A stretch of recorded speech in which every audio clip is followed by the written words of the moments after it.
Hello guys, welcome back to Tech Tutorial. In today's video, I would like to show to you guys how to clear search history on YouTube mobile.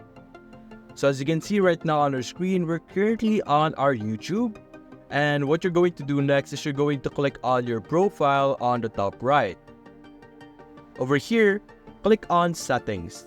As you can see in between of your data in YouTube and help and feedback at the bottom.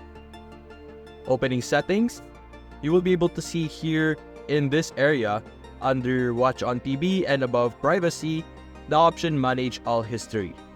Simply select this. Select the Google account that you want to manage the history of. And whichever account that you have chosen, you will be able to see all the history over here. So you can simply click on Delete.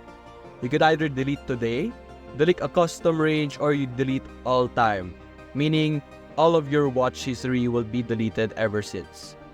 So that's it guys. If you enjoyed this video, leave a like and subscribe. Thanks for watching.